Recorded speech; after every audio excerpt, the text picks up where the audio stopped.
Hey y'all, it's Stephen Van Kampen-Lewis on October 23rd, 2021. It is a wonderful fall Texas day. Should be about 85 degrees later today, and the temperatures at night are still in the mid-60s, so things are pleasant and look like they'll be pleasant going forward. But that's not why I'm here to talk to you today. Today I want to do a quick show and tell on or about a Catasetum Louise Clarke. And I can't remember what the cross is off the top of my head, but I've got the cross right here so y'all can see it. I think this might be one of my new favorite hybrids. It is really cool and it's kind of weird, so it's right up my alley. But in addition to just being a weird looking hybrid, it also opened up oddly, because what happened is the spike came straight up, and the distance between each flower is huge. So it's a good long spike. This is a first bloom for this plant, so it's the first time I've ever seen its spiking habit and its blooming habit. And there's no judging this week or any time in the near future that I can easily access, so I didn't really think about staking it. I should have staked it. In fact, I'm going to put a label on the container to stake it for next year. Because what happened is it grew straight up, and then right as the flowers were starting to open, it drooped down.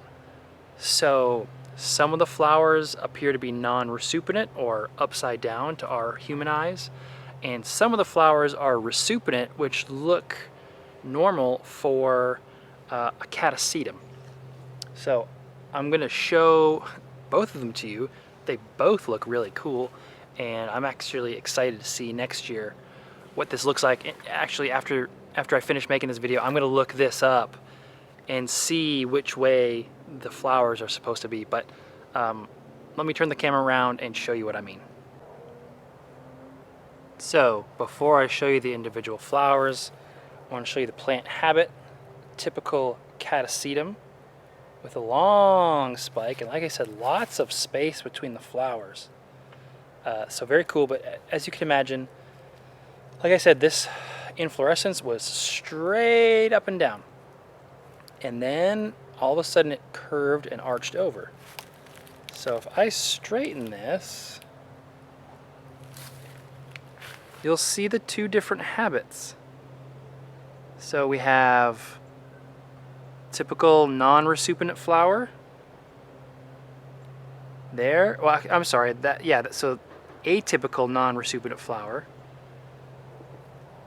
Also this one as well, you can really see what it looks like where it's kind of upside down. But then check out this guy. That kind of looks more normal to me. So I don't really know which way this is supposed to look. So I will actually, this shot is good because you can see how the different flowers, they both look really cool, regardless of which direction they're supposed to face.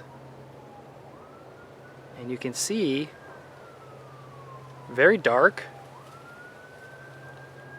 Lots of spotting on the dorsal sepals there. And very intensely bright white. I don't know if the sun is bleaching this out, so maybe I'll move this over to a shadier spot. So I moved this plant out of the sun, and I think you can see the color quite a bit better here.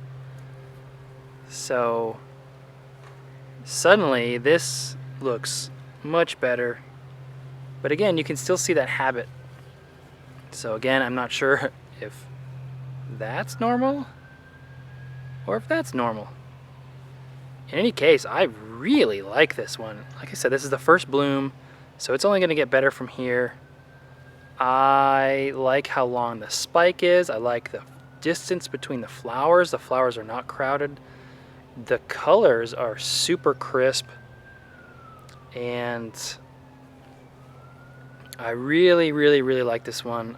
And to top it all off, it has an intensely fragrant, minty flavored scent. And so a lot of these Catasetums have that sort of mint flavor.